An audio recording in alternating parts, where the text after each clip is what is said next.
اعوذ باللہ من الشیطان الرجیم بسم اللہ الرحمن الرحیم السلام علیکم ورحمۃ اللہ وبرکاتہ۔ یزید بن معاویہ خلافت بنو امیہ کا دوسرا خلیفہ تھا۔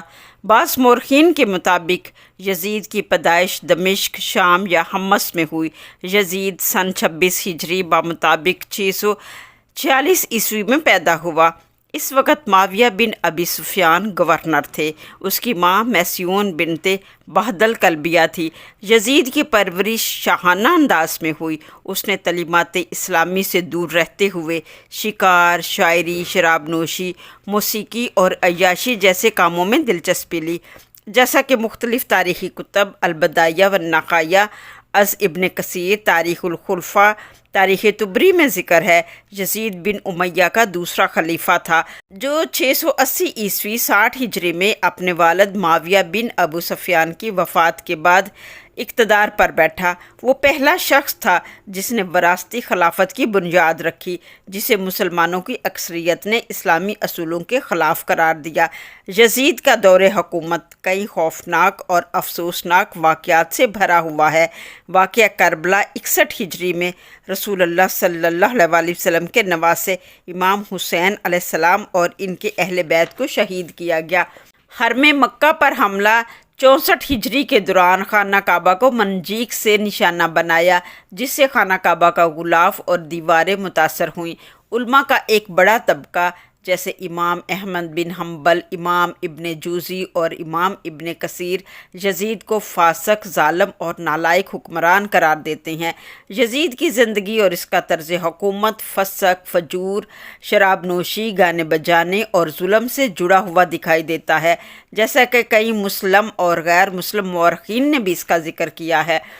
تاریخ صرف مسلمانوں کی گواہی نہیں لیتی، بلکہ غیر مسلم مورخین بھی انصاف کا قلم اٹھاتے ہیں۔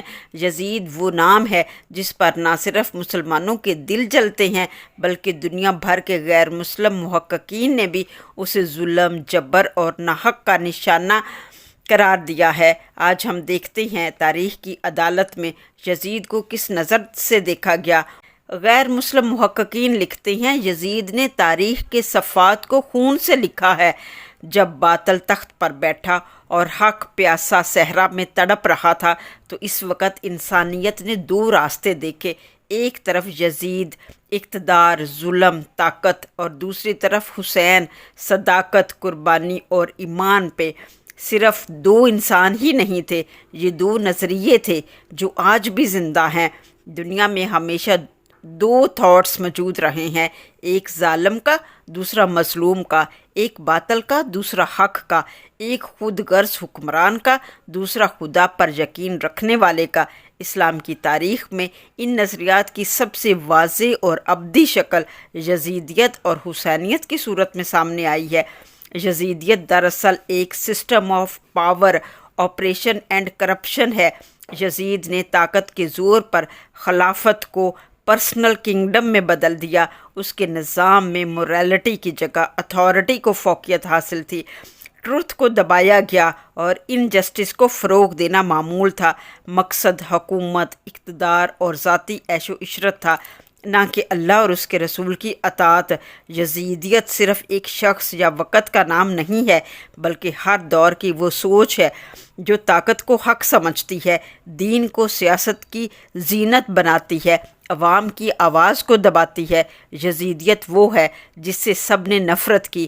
یزید کے ظلمانہ اقدام کے بعد عوام الناس نے شدید نفرت کا اظہار کیا۔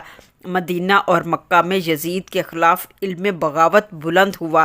جب اس نے مکہ پر منجنیق سے حملہ کرایا تو دمشق میں وہ کولنج کی بیماری سے دردناک موت مرا۔ یزید وہ تھا جس سے غیر تو غیر اپنے بھی نفرت کرتے تھے۔ یزید کی موت کے بعد اس کے اپنے بیٹے معاویہ بن یزید نے خلافت کو قبول کرنے سے انکار کر دیا۔ تاریخ الخلفاء ابن کثیر طبری تاریخ طبرہ میں ہے، جب معاویہ بن یزید کو خلیفہ بنایا گیا تو اس نے منبر پر جا کر کہا، یہ حکومت میرے باپ اور دادا کے ظلم سے حاصل کی گئی تھی۔ میں نہ اس کو جائز سمجھتا ہوں، نہ اس کا وارث بننا چاہتا ہوں۔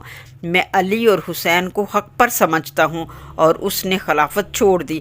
ایک غیر مسلم مورخ ایڈورڈ گیبن اپنی کتاب the decline and fall of the Roman empire میں لکھتے ہیں، یزید نے مدینہ پر حملہ کر کے جس بے حرمتی اور ظلم کا مظاہرہ کیا وہ کسی بھی تہذیب یافتہ حکومت کے لیے ناقابل قبول ہے۔